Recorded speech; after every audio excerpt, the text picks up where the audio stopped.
ओंकोसोरियोसिस नामक बीमारी का प्रसार को खत्म करने वाला पहला अफ्रीकी देश बना है नाइजर, बताइएगा। और इससे पहले विश्व के 4 देश ऐसे हैं जो कि इस परजीवी के प्रसार को खत्म कर चुके हैं। तो नाइजर आपका 5वां देश बना है और अफ्रीका का पहला देश। हाल ही में रामसर साइट्स में शामिल hello friends, good morning to all of you. Most important question from GS cyclone. आज है 7 फरवरी और 7 फरवरी से जितने भी महत्वपूर्ण प्रश्न बन सकते हैं इन सभी प्रश्नों पर चर्चा की जाएगी। चैनल पर पहली बार आए हैं, चैनल को सब्सक्राइब करके बेल आइकन को प्रेस कर दीजिएगा, क्योंकि ऐसे ही प्रतियोगी परीक्षाओं की दृष्टि से महत्वपूर्ण कंटेंट मैं आपको प्रोवाइड करता रहता हूँ। वीडियो को अंत तक देखिएगा। वीडियो के अंत में बहुत ही महत्वपूर्ण प्रश्न पूछूंगा और उस प्रश्न का उत्तर आप सभी को कमेंट बॉक्स में कमेंट करना होगा। लास्ट डे की अगर बात करिएगा, 6 फरवरी को जो मैंने आपको चीज़ें बताई थी, हाल ही में वित्त मंत्री जी के द्वारा बजट पेश किया गया।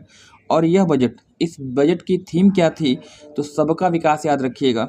इस बजट की थीम आपसे पूछी जा सकती है, सबका विकास है। और किसने यह बजट पेश किया है, तो वित्त मंत्री निर्मला सीतारमण जी के द्वारा। सबसे महत्वपूर्ण बात इस बजट की थी कि पहले जो आपकी टैक्सेबल अमाउंट होता था वो आपका 7 लाख था एनुअल, और अब इसको बढ़ा के जो है 12 लाख कर दिया गया है। मतलब 12 लाख तक की आय पर कोई भी आपको टैक्स देना नहीं होगा।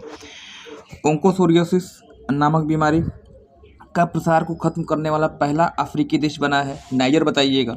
और इससे पहले विश्व के 4 देश ऐसे हैं जो कि इस परजीवी के प्रसार को खत्म कर चुके हैं। तो नाइजर आपका 5वां देश बना है और अफ्रीका का पहला देश।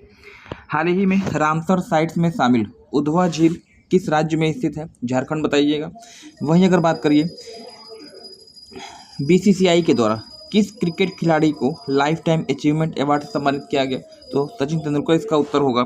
और वहीं अगर बात करिएगा, हाल ही में जारी किया गया स्वरेल एप्लीकेशन किस मंत्रालय से रिलेटेड है, नाम से ही स्पष्ट हो रहा है, स्वरेल यानी रेल मंत्रालय। हाल ही में चर्चा में रहा धौलागिरी पर्वत चोटी किस देश में स्थित है, तो धौलागिरी की लोकेशन नेपाल में स्थित है। और अगर पूछा जाए किस पर्वत का भाग है, तो यह आपका हो जाता है हिमालय। हाल ही में किसे प्रवासी भारतीय सम्मान पुरस्कार 2025 से सम्मानित किया गया, तो इसका उत्तर जो आपका हो जाएगा क्रिस्टीना कार्ला कंगालू, है ना। तो ये रहा लास्ट डे का रिवीजन। अब आते हैं टुडेज करंट अफेयर्स, यानी आज का प्रश्न। कापी पेन लेके बैठिएगा, जो चीज़ें मैं आपको एडिशनल बताता हूँ उसको आप नोट करिएगा। एक प्रॉपर नोट तैयार करिए, निश्चित रूप से आपको फ़ायदा होने जा रहा है। हाल ही में किस ऑस्ट्रेलियन क्रिकेट खिलाड़ी को एलन बार्डर मेडल प्रदान किया गया।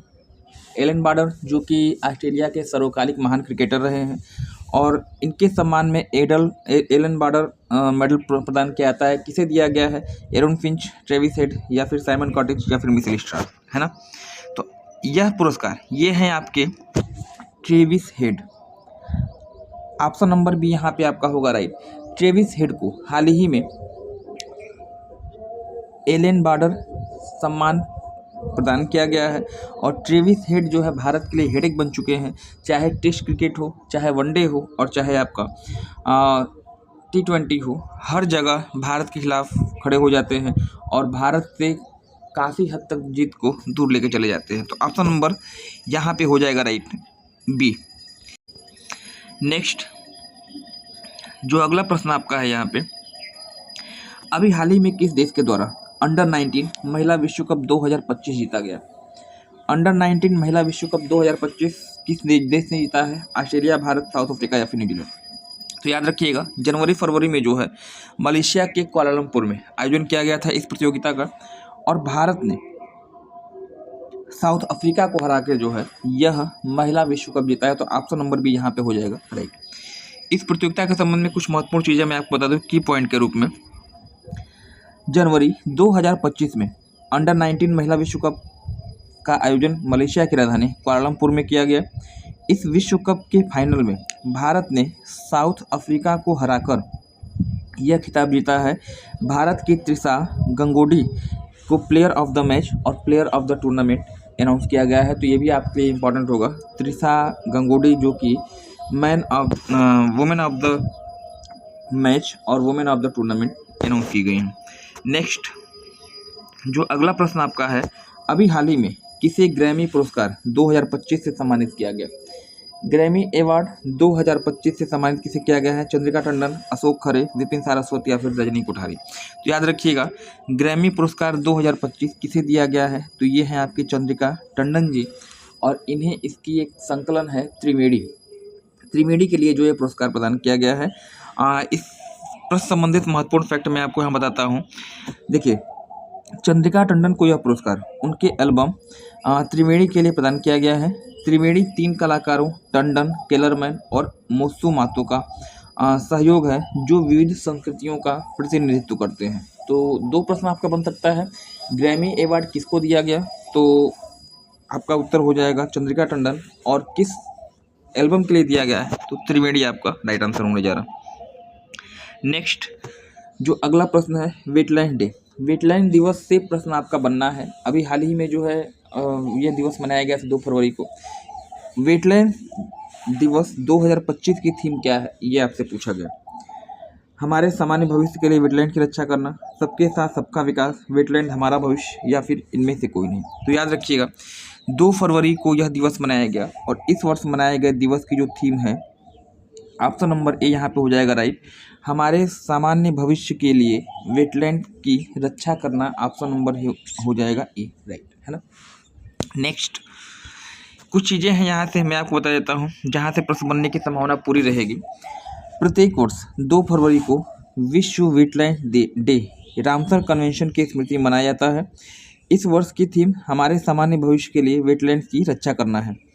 हाल ही में भारत के 4 नए रामसर साइट्स को शामिल किया गया है, जिसके बाद भारत की कुल रामसर साइट्स की संख्या 89 यानी 89 हो गई। पहले 85 थी, 4 और जोड़े गए हैं, जिसके पश्चात हमारे रामसर साइट्स कितने हो गए? 89 हो गए हैं।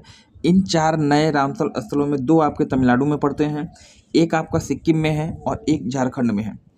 आप मुझे कमेंट सेक्शन में बताइएगा कि ये 4 स्थल कौन कौन से हैं, इनकी लोकेशन किस राज्य में है, क्योंकि ऑलरेडी मैंने आपको बताया है, ऑफलाइन में भी बताया है, ऑनलाइन में भी बताया है। तो ये 4 नए स्थल आपको कमेंट सेक्शन में कमेंट करने हैं। भारत के सर्वाधिक रामसर साइट्स वाला राज्य कौन सा है? तो तमिलनाडु इसका राइट आंसर होगा। कुल 20 मतलब 89 में से 20 रामसर साइट्स केवल अकेले तमिलनाडु में। अगला जो प्रश्न आपका होगा यहाँ पे, हाल ही में चर्चा में रहा माउंट तारानाकी किस देश में स्थित है? तारानाकी की लोकेशन पूछी गई है, नॉर्वे, ऑस्ट्रेलिया, न्यूजीलैंड या फिर कनाडा। तो माउंट तारानाकी पड़ता कहाँ है? तो ओशनिया का एक देश है न्यूजीलैंड, और न्यूजीलैंड में स्थित माउंट तारानाकी जो है स्थित है। तारानाकी से प्रश्न बनने की संभावना आपकी रहेगी, है ना। इसके बारे में कुछ फैक्ट मैं आपको बता दूं यहाँ पे। देखिए, न्यूजीलैंड में स्थित माउंट तारानाकी, जिसे तारानाकी भी कहा जाता है, को न्यूजीलैंड की संसद के द्वारा कानूनी व्यक्ति का दर्जा प्रदान किया गया। यह अभूतपूर्व निर्णय इस पर्वत को जीवित प्राणी के रूप में मान्यता प्रदान करता है, जिसे मानव के समान समस्त अधिकार प्राप्त हैं। न्यूजीलैंड के मूल निवासी माओरी इसे जीवित प्राणी के रूप में मानते हैं। 2 चीज़ें मैंने आपको बताई कि माउंट जो तारानाकी है कहाँ पे है, तो न्यूजीलैंड में। समस्त अधिकार एक मानव समान इसको प्रदान किया गया। न्यूजीलैंड संसद ने इसे एक लिविंग पर्सन के रूप में दर्जा प्रदान किया। न्यूजीलैंड के मूल निवासियों को किस नाम से जानते हैं? तो माओरी बताइएगा। और माओरी जो है इस पर्वत को एक लिविंग पर्सन के रूप में ट्रीट करते हैं। न्यूजीलैंड की राजधानी की अगर बात करिएगा तो न्यूजीलैंड की राजधानी आपकी वेलिंगटन होती, और वेलिंगटन के बारे में कहा जाता है कि यह विश्व की सबसे साउदर्न मोस्ट मतलब सबसे दक्षिणतम राजधानी है। ये भी आपके लिए इम्पोर्टेंट होने जा रहा। नेक्स्ट जो अगला प्रश्न आपका है, हाल ही में चर्चा में रही क्यासूर फॉरेस्ट डिजीज किस राज्य में उभरी? क्यासूर फॉरेस्ट डिजीज का संबंध किस राज्य से है? कर्नाटक, केरल, महाराष्ट्र या फिर उत्तर प्रदेश। तो याद रखिएगा, इस प्रश्न का जो राइट आंसर है क्यानासुर फॉरेस्ट डिजीज किस राज्य में है, इसका उभार हुआ था, तो कर्नाटक इसका राइट आंसर आपका हो जाएगा। कुछ की फैक्ट हैं यहाँ से, देखिए। क्यानासुर फॉरेस्ट डिजीज, जिसे मंकी फीवर भी कहा जाता है, एक टिक जनित वायरल रक्तस्राव बीमारी है, जो पहली बार 1957 ईस्वी में कर्नाटक के क्यानासुर फॉरेस्ट में रिपोर्ट की गई। यह टिक के काटने या संक्रमित जानवरों विशेषकर बंदरों से होती है, लेकिन मानव से मानव में इसका प्रसार नहीं होता है, इसका भी प्रमाण मिला है। तो ऑप्शन नंबर ए यहाँ पे हो जाएगा। क्यानासुर फॉरेस्ट डिजीज किससे संबंधित है? ऑप्शन नंबर ए कर्नाटक से। प्रीवियस डे का क्वेश्चन, लास्ट डे जो मैंने आपसे पूछा था, हाल ही में किस देश ने मजदूरों के वेतन संरक्षण सुनिश्चित करने के लिए मुसानेज नामक डिजिटल प्लेटफॉर्म तैयार किया है।